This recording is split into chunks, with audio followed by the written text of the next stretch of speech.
Class 10-এর Bengali জ্ঞানচক্ষু কে লিখেছেন? আশাপূর্ণা দেবী। নতুন মেশো যে ছুটি চলছে তা হলো কিসের ছুটি? গরমের ছুটি। তপনের যা হতে বাধা নেই তা হলো লেখক।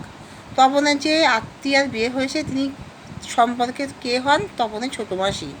এদেশে কিছু হবে না, এই কথা কে বলেন? ছোট মেশো।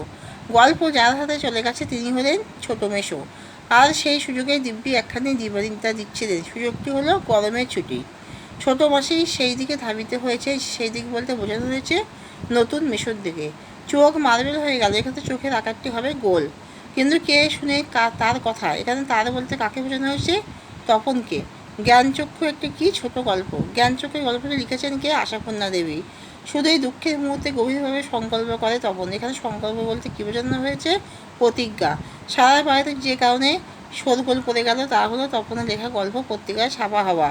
তপনের ছাদে উঠে গিয়ে যা করে, তখন ছাদে উঠে গিয়ে যা করে তা হলো শার্টের তলাটা তুলে চোখ মুছে সকলের হাতে যদি ঘুরতে থাকে, সেটি হলো পত্রিকা। এখানেই শেষ করছি। তোমার লাইক অ্যান্ড সাবস্ক্রাইবটা দিয়ে দিও।